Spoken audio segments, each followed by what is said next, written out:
complete SSTR1 outfit while preserving a perfectly normal appearance. The transmitter and receiver are under his coat in front, and the power supply is inside a loaf of bread in the package under his arm.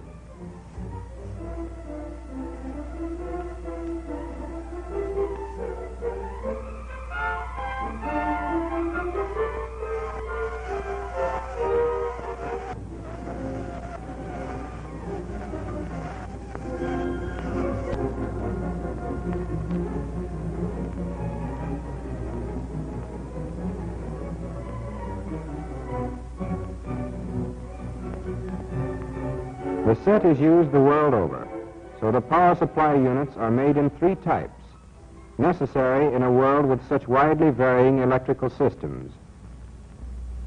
Generally, a man needs only one kind of power supply, but the instructors in the classrooms show the student operators how all of the units work. This is the power supply that was concealed in a loaf of bread. It is designed for an alternating current of from 25 to 60 cycles and of 110 or 220 volts. The 110 and 220 are only approximate, as the unit will operate with as much as a 20-volt variation on either side of these markings, 90 to 130 volts on the 110-volt tap, and 200 to 240 volts on the 220-volt tap. The line voltage is easy to determine by looking at the voltage marked on an electric light globe. If there are no light globes around, push the voltage selector switch to 220 volts and turn the set on. If the set won't work or the tube will not light up, push the selector switch over to 110 volts. It won't hurt the set or blow a fuse if you plug into a 110-volt line with a switch set on 220 volts. If the tube doesn't light up on either voltage, the fuse under this cap has probably blown. Unscrew the fuse cap by turning it in the direction of the arrow, and take the fuse out to see if the link is broken. If it looks okay, your trouble is probably the tube. Try a new one from the spare parts kit, which always has a spare tube and a spare fuse in it. Should you run across a voltage outside these ranges, say 150 volts, try to operate with the selector on 220. If this doesn't work, go to the 110-volt tap, and providing the fuses don't blow, get the message out before the set burns up. On the power cord, the plug is the standard US type. But because so many countries have a different kind of electrical outlet, you have an adapter plug that will fit into many of them. If neither of these plugs fit, you will have to rely on your own ingenuity to make a connection work. Sets that are going to be used where there is no commercial AC power get this second type of power supply. It works from any 6-volt storage battery or from dry cells, and has a rectifier tube and a vibrator to convert the battery current for use in the set. Attach these 2 clips to the battery terminals, making sure that the clip with the positive sign goes to the positive terminal, and the other clip to the negative terminal. The third type of power supply is a combination of the AC and the battery types just seen. In addition, it has a charging unit built into it, so a storage battery may be recharged when commercial power is available. A selector switch recessed into the lid will set it to operate from 110 or 220 volts AC current or from a 6-volt battery. The leads from the unit to the battery are 2 rubber-covered wires stowed in the bottom compartment. Put the positive clip that has the positive sign cut in it to the positive battery terminal and the negative clip to the negative terminal. When the power supply is being run from a battery, the selector is in the 6-volt position. But when the power supply is being used to charge the battery, the power cord is plugged into an outlet, and the selector goes on the charging side to the correct 220 or 110 volts. The transmitter or receiver is plugged into the 5-hole power socket, just like on the other two types. The AC part of the unit has a fuse holder for a 2 or 3 ampere fuse, which protects both the power and the charger circuits. Beside it is a second fuse holder with a 10 ampere fuse to protect the set when using a 6-volt battery. This rear view shows the regular rectifier tube that converts the AC current, and alongside of it, the vibrator that converts the battery current. This vibrator plugs into a socket almost like a tube, and if the fuses blow, it's a good idea to change the tube and the vibrator at the same time as you renew the fuses. If the fuses are okay, but the set won't work, changing the vibrator and the tube are the first things to try. By removing the lid on the front side, you can see the small battery charging unit that has been built in. A fully charged auto storage battery will run the outfit for about 10 hours before it needs recharging. But the small portable storage battery you will most often use will only operate the set for about 1 3/4 hours before it needs recharging. This charger works at such a low rate that the batteries must be recharged for 5 to 7 times as long as their period of operation. After learning about the 3 power supplies, the AC, the battery, and the combination type, the receiver and transmitter remain to be mastered. In common operating practice, our man would have the 3 units hooked together when sending or receiving. The transmitter plugged into the power supply and the receiver into the socket on the transmitter. The antenna for such a small room will be a simple wire strung along the wall, over a picture frame perhaps, bending it around the corners as you come to them.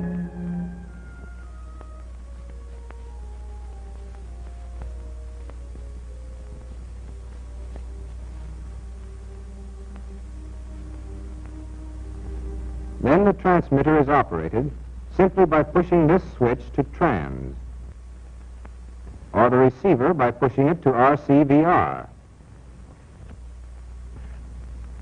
But for study purposes, it is easier to take the units separately.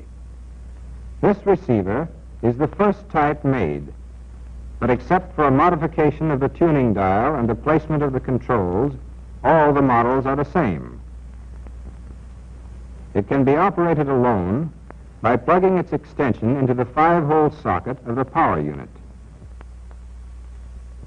For an antenna, any ordinary straight piece of wire of 25 feet or more can be used, and while a ground connection is not necessary, it may sometimes help. Only headphones are used with any of the TR1s, and the phone plug goes in here behind the beat frequency oscillator switch marked BFO. The receiver tunes on 2 bands, one which covers from 2.7 to 6.6 megacycles with a white dot on the band selector switch thrown to the left. The other from 6.6 to 16 megacycles with the white dot thrown to the right. Set the band switch to the range which includes the frequency shown in the operation schedule. To find the frequency setting on the present tuning dial, which is graduated in degrees from 0 to 100, you'll have to consult the receiver tuning chart in the rear box lid. There is one chart for the 2.7 to 6.6 megacycle band, and another chart above it for the 6.6 to 16 megacycle band. For example, we wish to receive code signals on a frequency of 10.2 megacycles, which is on the 6 to 16 megacycle chart. Follow the line from the top of this square horizontally across the chart until it crosses the curved tuning line here. The vertical line running through this point we follow down to the base of the chart, where the degrees on the tuning dial are marked off. The number at this point is 60. the number to which we set the dial for the frequency of 10.2 megacycles. Turn on the power supply. Put on the headphones and adjust the volume knob to a comfortable level. Push the BFO switch toward the phone jack to turn on the beat frequency that will enable you to hear the code signals. Inasmuch as the signal frequency or dial setting may vary slightly, it is necessary to sweep a couple of divisions on each side of the number found on the dial calibration chart in order to locate the signal. Turn the dial slowly and with a light touch. Once the signal is tuned in, don't jar the receiver or push on the dial, as the receiver tuning may be thrown off. The BFO switch pushed away from the phone jack to the off position allows you to receive voice messages. This is seldom used, however, as the base stations always send their messages by CW signal, except in cases of rare emergency.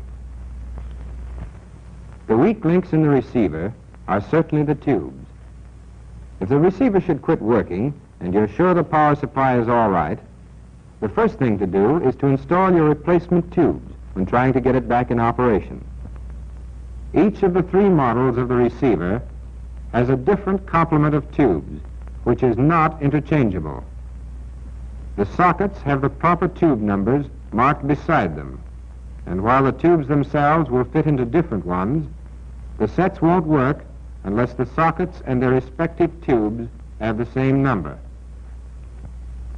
Experience in the field has also shown that set failure is sometimes due to one or more of the connections to the 5-hole female socket working loose. This happens after the 5-prong plugs from the receiver or transmitter have been put in and out of the socket a number of times.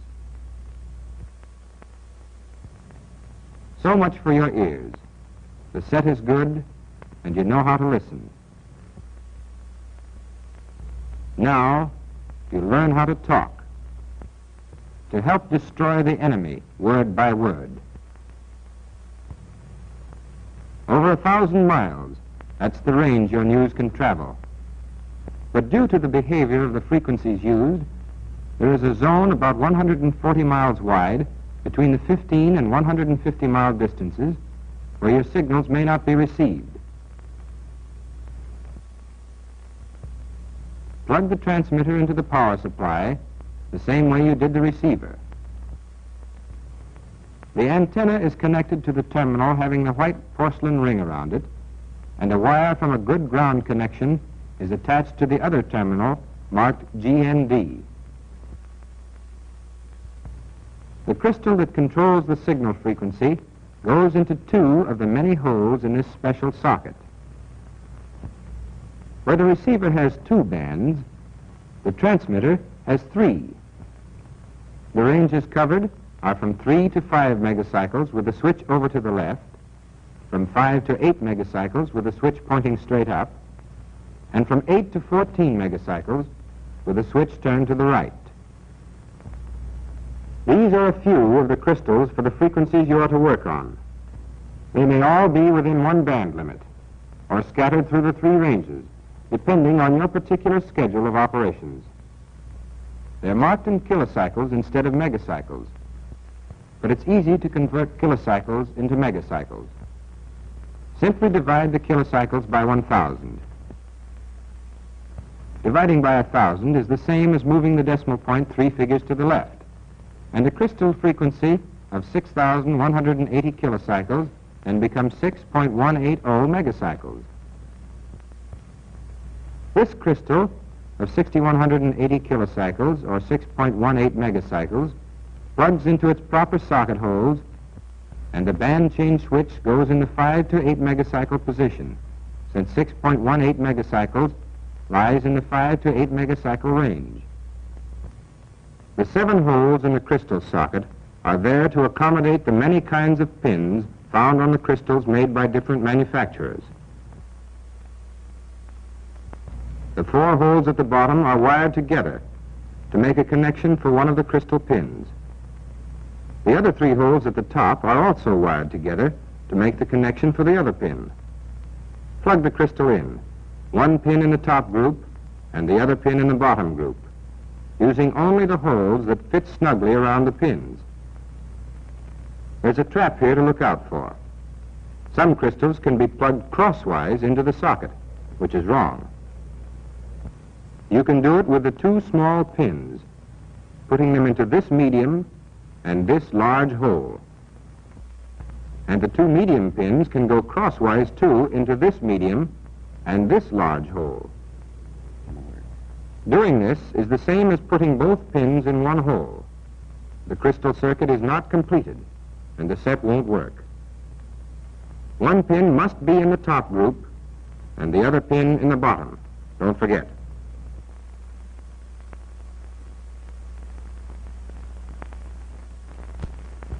In common practice, the receiver, transmitter, and power supply are all hooked up together, and receiver operation only requires the switch to be thrown to the RCVR position. In this position, the transmitter antenna and ground are automatically connected to the receiver, thus saving you the time and trouble of rigging a separate receiver antenna. There are only a few points to running a transmitter. Put in the right crystal, tune the tank tuning knob, and adjust the antenna coupling switch. Of course, the band selector switch has to be on the right frequency, and the trans-receive switch pushed to trans. The strength of the signal for the antenna is regulated by the antenna coupling switch, and the passage of this strength into the antenna is made possible by adjusting the tank tuning knob to resonance.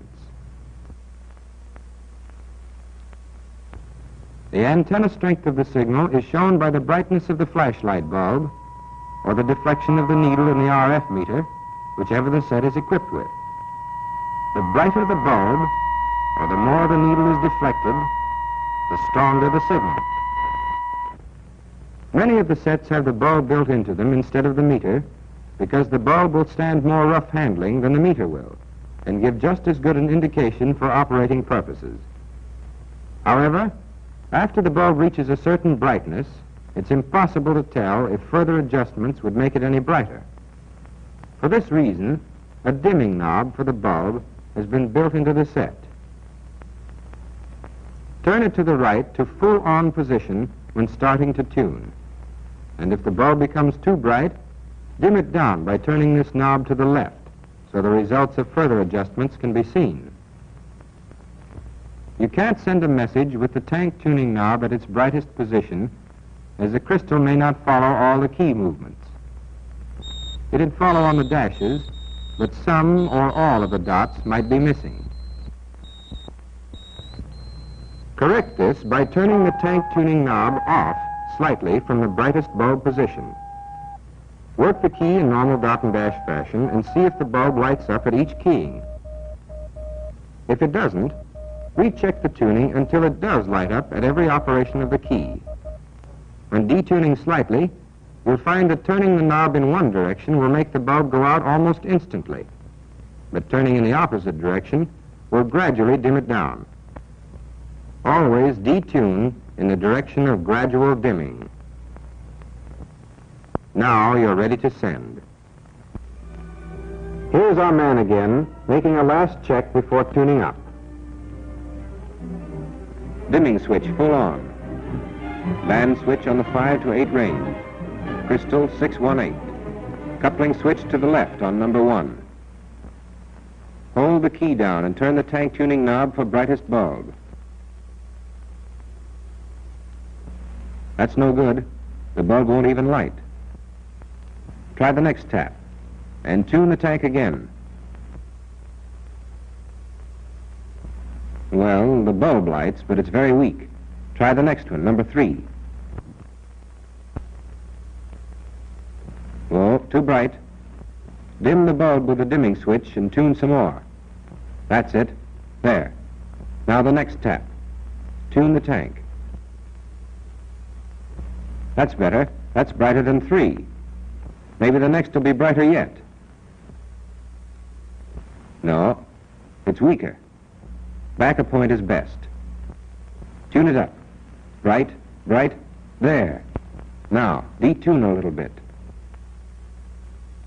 And try the key, dots and dashes. The bulb lights every time, not a single miss. We're ready to go. To send another bit of information back. The set has none of the refinements and luxuries of a larger modern radio with its complicated precision machinery. It has been cut down to the bare essentials. But the base stations that follow your schedules have a large amount of the finest, most powerful receiving and transmitting equipment that can be produced. And they have the personnel to back it up, to maintain 24-hour radio watches for weeks on end, listening for your signals, trying to contact you should circumstances disrupt the schedule you had planned upon. Their power, their number, and their personnel are all there for the one purpose of connecting you at all times to your operations base.